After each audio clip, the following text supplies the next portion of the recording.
Yes Sheena, ഇനിയിപ്പോൾ എങ്ങനെയാണ് അവിടെ, അതായത് ഇനിയിപ്പോൾ മൃതദേഹം അവിടെ നിന്ന് ബന്ധുക്കൾക്ക് വിട്ടു നൽകണം. ഇപ്പോൾ ആശുപത്രിയിൽ ബന്ധുക്കൾ, സുഹൃത്തുക്കൾ അങ്ങനെയുള്ള ആളുകളൊക്കെ ഉണ്ടോ?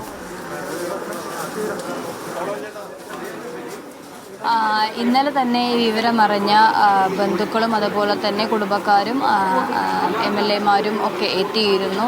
കുറച്ച് സിനിമാ താരങ്ങൾ, ദിലീപ്, നാദിർഷാ, അതേപോലെ തന്നെ ഹൈബീഡൻ MP എന്നിവ തുടങ്ങിയവരെല്ലാം തന്നെ ഇന്നലെ തന്നെ എത്തിയിരുന്നു. അതിനുശേഷം ഇന്ന് 8 മണിയോടുകൂടിയാണ് മൃതദേഹം കൈമാറുക എന്നുള്ളത് അറിയിച്ചിട്ടുള്ളത്. 7:45 തന്നെ മൃതദേഹം ബന്ധുക്കൾക്ക് കൈമാറും എന്നുള്ളതാണ് അവസാനമായി അറിയാൻ ലഭിക്കുന്ന വിവരം. അതിനുശേഷം നേരത്തെ സൂചിപ്പിച്ചതുപോലെ തന്നെ വടക്കൻ പറവൂരിലെ ടൗൺ ഹാളിലാണ് പൊതുദർശന പരിപാടി ഉള്ളത്. മുഖ്യമന്ത്രി അടക്കം പൊതുദർശന പരിപാടിയിലേക്ക് എത്തുമെന്നുള്ളതാണ് ഇപ്പോൾ ലഭിക്കുന്ന വിവരം.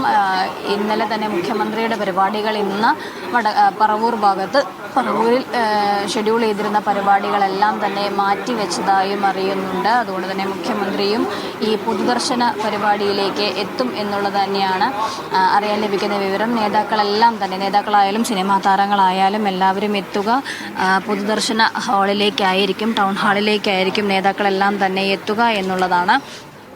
അതിനുശേഷം അവിടെ നിന്നും വടക്കൻ പറവൂരിലുള്ള ലോഫിംഗ് വില്ലയിലേക്ക് മൃതദേഹം കൊണ്ടുപോകും. അവിടെ 3:30 സംസ്കാരം എന്നുള്ളതാണ് അറിയാൻ ലഭിക്കുന്ന വിവരം. മലയാള സിനിമാ ലോകത്ത് വലിയൊരു ബന്ധം കാത്തു സൂക്ഷിക്കുന്നയാളാണ് നടൻ സലീം കുമാർ എന്നുള്ളത് നമുക്കറിയാവുന്ന പോലെ രാഷ്ട്രീയത്തിലും വലിയൊരു ബന്ധമുണ്ട്. ഈ സിനിമാ താരങ്ങളുടെ രാഷ്ട്രീയ ഭാവി അല്ലെങ്കിൽ സിനിമാ താരങ്ങളുടെ രാഷ്ട്രീയ കാഴ്ചപ്പാടുകളൊക്കെ അടുത്തിടെ വലിയ ചർച്ചയാകുന്ന ഒരു സാഹചര്യമായിരുന്നു. അപ്പോഴൊക്കെയും പല കലാകാരന്മാരും അതിൽ നിന്നെല്ലാം വിട്ടുനിന്നിരുന്നു. തങ്ങളുടെ രാഷ്ട്രീയത്തെ തുറന്നു പറയാൻ തയ്യാറാകാത്തൊരു സാഹചര്യം ഓരോ സമയത്തും ഈ കലാകാരന്മാർക്കുണ്ടായിരുന്നു.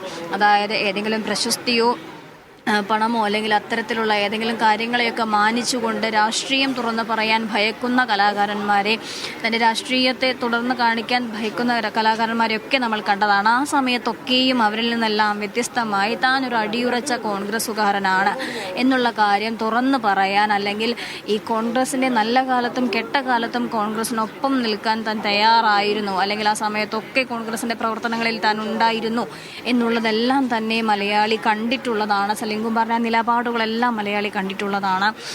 അതുകൊണ്ട് തന്നെ അടിയുറച്ച ഒരു കോൺഗ്രസ് പ്രവർത്തകനും കൂടിയായിരുന്നു. ഈ VD സതീശൻ മുഖ്യമന്ത്രിയായി തിരഞ്ഞെടുക്കുന്ന സമയത്ത്, അല്ലെങ്കിൽ തിരഞ്ഞെടുപ്പുകളിലെല്ലാം തന്നെ മുൻനിരയിൽ, ആ സമയത്തും അസുഖബാധിതൻ തന്നെയായിരുന്നു. ആ സമയത്തും ഒരു അസുഖത്തിൻ്റെതായ ചില പ്രശ്നങ്ങൾ അല്ലെങ്കിൽ ദേഹാസ്വാസ്ഥ്യങ്ങളൊക്കെ ഉണ്ടായിരുന്നുവെങ്കിൽ പോലും ഈ സമയത്തൊക്കെയും തിരഞ്ഞെടുപ്പ് കമ്മിറ്റി ഓഫീസ് ഉദ്ഘാടനം അത് സലീം കുമാറിൻ്റെ മാത്രം അവകാശമായിരുന്നു എന്ന് വേണമെങ്കിൽ പറയാം. VD സതീശൻ്റെ തിരഞ്ഞെടുപ്പ് കമ്മിറ്റി ഓഫീസിൻ്റെ ഉദ്ഘാടനം എന്നുള്ളത് സലീം കുമാർ പതിവായി ചെയ്യുന്നു, അല്ലെങ്കിൽ VD സതീശന് വേണ്ടി ഇറങ്ങുന്ന ആ ഒരു പ്രവർത്തകൻ എന്നുള്ള, കോൺഗ്രസ് പ്രവർത്തകൻ എന്നുള്ള നിലയിൽ രൂക്ഷമായി തന്നെ മറ്റു പാർട്ടികളെ വിമർശിക്കുന്നതിലും തൻ്റെ വിമർശനങ്ങൾ വിവാദമാകുന്നതും ഒക്കെ സലീം കുമാർ നോക്കി കാണാറുണ്ട്. പക്ഷേ എന്നിരുന്നാൽ പോലും തൻ്റെ നിലപാടുകൾ തുറന്നു പറയുന്നതിൽ അന്നും ഇന്നും അല്ലെങ്കിൽ യാതൊരു തരത്തിലുള്ള വിട്ടുവീഴ്ചയും ചെയ്തിട്ടില്ല എന്നുള്ളതാണ്. ഷീന പറഞ്ഞതുപോലെ തന്നെയാണ് ഈ സിനിമാ രംഗത്തുള്ള ആളുകളൊക്കെ പൊതുവെ ഈ അവരുടെ ഒരു രാഷ്ട്രീയ നിലപാട് വ്യക്തമാക്കുന്നതിൽ വലിയ വിമുഖത കാണിക്കാറുണ്ട്. കാരണം ആരെയും പിണക്കാതെ മുന്നോട്ട് പോകാനാണ് എല്ലാവരും ശ്രമിക്കാറുള്ളത്. പക്ഷെ അവിടെയും സലീം കുമാർ എന്ന മനുഷ്യൻ വളരെ വ്യത്യസ്തനായിരുന്നു. അദ്ദേഹത്തിൻ്റെ സ്വന്തം നിലപാട്, അത് ഏത് തരം പ്രതിസന്ധിയിലാണെങ്കിലും അത് തുറന്നു പറയുക, സ്വന്തം അഭിപ്രായ പ്രകടനങ്ങൾ അത് പലരെയും മുറിവേൽപ്പിക്കുന്നുണ്ടെങ്കിൽ പോലും അത് തുറന്നു പറയുന്ന ഒരു സ്വഭാവക്കാരൻ കൂടിയായിരുന്നു അദ്ദേഹം.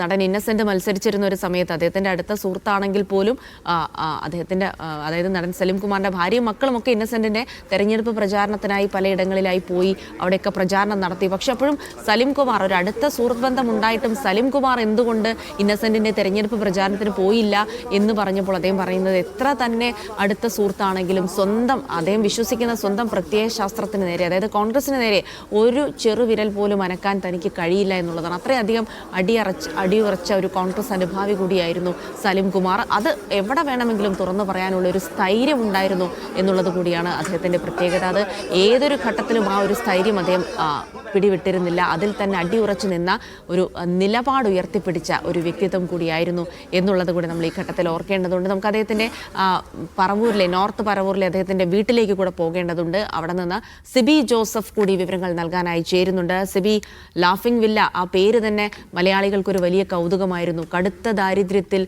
ഒരു ചെറിയ കൂരയിൽ കഴിഞ്ഞിരുന്ന അദ്ദേഹത്തിന് ഒരു വലിയ വീട് വേണമെന്നുള്ളത് ഒരു വലിയ സ്വപ്നം. പിന്നീട് സിനിമയിലെത്തുന്നു. ആ സ്വപ്ന സാക്ഷാത്കാരം, തനിക്ക് എല്ലാം നൽകിയ സിനിമയും അതിലെ ചിരിയും അത് ഒരു വീടിൻ്റെ പേര് തന്നെയായി മാറുന്നു, ലാഫിംഗ് വില്ല. പിന്നീട് പ്രളയകാലത്തൊക്കെ ആ ലാഫിംഗ് വില്ല ഒരുപാട് പേർക്ക് അഭയമായതൊക്കെ നമ്മൾ കണ്ടതാണ്. ഇന്ന് ആ വീടിൻ്റെ ഒരു ശൂന്യതയിലേക്കാണ് സലിം കുമാർ വീണ്ടും വരിക.